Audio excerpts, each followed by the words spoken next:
Les vraies voix Sud Radio. Et l'actu en 3 mots. Bonsoir Félix Mathieu. Bonsoir tout le monde. Honte, cercueil et masturbation. Ah bah, Bon appétit. La honte ressentie par Pierre Palmade, selon un communiqué de sa sœur après l'accident de vendredi. Il se réveille peu à peu et réalise l'horreur de ce qui s'est passé, de ce qu'il a causé. Il est catastrophé, dit-elle. Des cercueils en trop grand nombre dans une commune de Moselle où se trouve un grand hôpital régional. Le maire doit les sceller lui-même, ces cercueils, notamment depuis la fermeture d'une morgue sur une autre commune où il y a davantage de cercueils qu'avant. Trop, c'est trop, dit-il. Coup de fil dans un instant. Et puis à Lourdes, c'est pas vraiment ça qu'on appelle une apparition. Un Néerlandais arrêté pour exhibition sexuelle après s'être masturbé dans la cité mariale. Les vraies voix Sud Radio. Pierre Palmade a honte, il assumera toutes les conséquences de ses actes, selon un communiqué de sa sœur.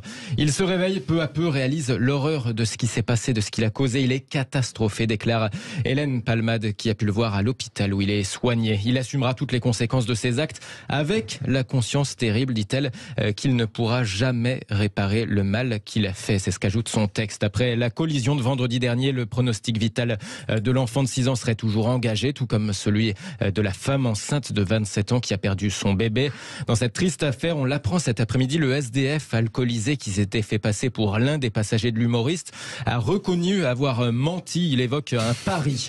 Enfin, selon le Parisien aujourd'hui, en France, la maison de Pierre Palmade a été visitée cette nuit sans qu'on sache s'il s'agit d'un hasard, d'un cambriolage d'opportunité ou bien de dissimulation de preuves. Pierre Palmade avait été testé positif à la cocaïne. Dans son communiqué, en tout cas, sa sœur ajoute: l'idée d'avoir détruit la vie de cette famille le dévaste.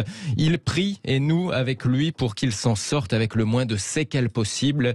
Et de conclure, aussi vain que cela puisse paraître, Pierre leur demande pardon du plus profond de son âme. Le réveil va être terrible. Oui. c'est terrible. J'ai appris qu'il a quitté le service d'urgence. Il est allé dans le service de chirurgie digestive. Il est évident, il avait indiqué qu'il ne se souvenait de rien, mais je constate que là, il a une attitude moralement impeccable. Mais évidemment, il n'a pas, me semble-t-il, d'autre choix que d'être effondré par ce qu'il a commis. C'est sûr. Françoise. Voilà, je suis.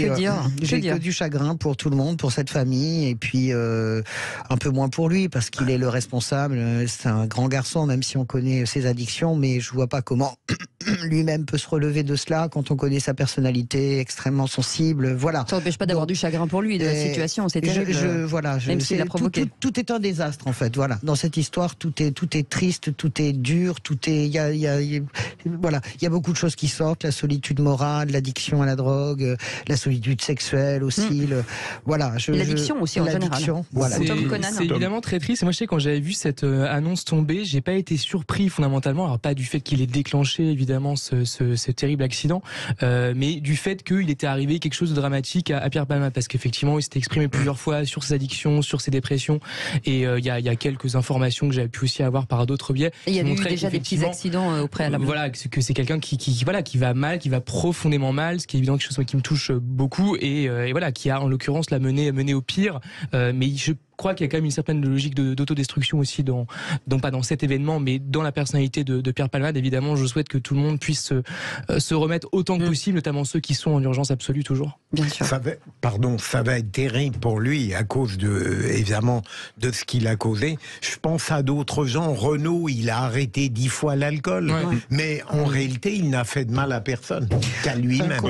C'est un combat. Je pense, c'est un combat titanesque. Je pense qu'on mesure pas du tout. Je sais pas moi, mais je pense qu'on mesure pas ce que ça signifie. Venons-en au ras-le-bol de ce maire en Moselle qui doit sceller lui-même les cercueils sur sa commune. Oui, beaucoup de cercueils, c'est étonnant, et c'est bien là le problème. Le maire d'Ars-Laquenexy, 930 habitants en Moselle, commune sur le territoire duquel se trouve l'hôpital régional de Metz-Thionville. Alors, de par la loi, ce sont les officiers de police judiciaire qui doivent fermer et sceller les cercueils à la cire. Comme on ne parle pas d'une très grande commune, eh bien, il n'y a pas de police. C'est donc le maire ou ses adjoints qui ont dû fermer eux-mêmes. Par exemple, l'année dernière, 450 communes l'an dernier. 450 cercueils l'an dernier. Jusqu'ici, il l'acceptait, même si c'était beaucoup de travail. Le problème étant qu'avec la fermeture de la morgue de l'hôpital Félix Maréchal à Metz, eh bien, on lui envoie même désormais des cercueils venus d'ailleurs à sceller. Et là, le maire dit stop. Bonjour Dominique Strebly. Est-ce que vous nous entendez, Dominique Strebli? Oui, vous m'entendez là? Oui, on vous entend. Bonsoir, bienvenue. Bonsoir, bienvenue. Vous êtes le maire d'Ars-Laquenexy en Moselle. C'est courant ça des maires comme ça de petites communes qui se retrouvent à devoir fermer tant de cercueils, ou c'est un cas très particulier du fait que vous ayez un grand hôpital sur une commune qui n'est pas si énorme que ça? Non, c'est pas courant, mais ça aurait tendance à se généraliser puisque les hôpitaux quittent les centres-villes et auraient tendance à se mettre en périphérie. Donc dès qu'on sort de la ville et qu'on se met en périphérie d'une grande ville, on tombe rapidement sur une petite commune. Donc ce qui est le cas chez moi, on a sorti l'hôpital de centre-ville à Metz pour la poser chez moi sur la petite commune. Et puis donc voilà, ça fait 12 ans que cet hôpital est en place. Et petit à petit, l'État ne joue plus son rôle. Enfin, l'administration de l'hôpital ne joue plus son rôle et pour un souci de personnel, de gestion, ferme les chambres funéraires et rapatrie tout chez moi. Donc à moi et mes services de faire le travail. Et donc là, du coup, ce qui se passe, c'est que vous allez refuser de sceller vous-même des cercueils qui viennent d'ailleurs, quoi. C'est ça? Alors, il y avait une entente qui avait été passée à l'ouverture de l'hôpital, donc on a fait le travail, on a respecté notre parole, mais là, on nous rajoute une charge de travail. Donc j'ai dit stop, je prends certains risques puisque j'ai écrit au préfet qui m'a... Alors ici on a en Alsace-Moselle qui n'a pas de pouvoir de substitution, mais il m'a rappelé à la législation en me disant que dans tous les cas de figure, c'était chez moi, lors de la mise en bière, c'est chez moi qu'on devait poser des scellés. Voilà. Ça représente vraiment... pardon. Non, je vous en prie, Philippe. Non, j'allais dire, pour une fois, une expression que je déteste, qu'on utilise à tout bout de champ, le travail de deuil a du sens. Oui. Ça c'est sûr. Oui, c'est sûr. Merci beaucoup en tout cas. Merci Dominique Strebli. Merci monsieur le maire d'avoir été avec nous. Laquenexy en Moselle. Et on termine avec cette scène qui a choqué des passants dans la rue de Londres. Lourdes, pardon.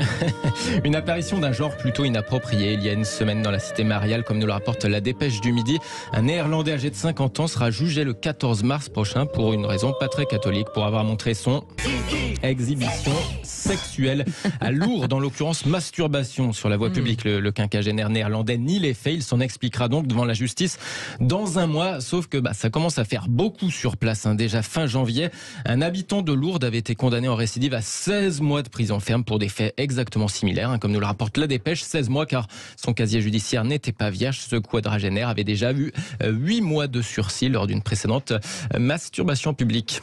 Et on sait où? Ça m'intéresse. On sait à quel endroit? Où à Lourdes.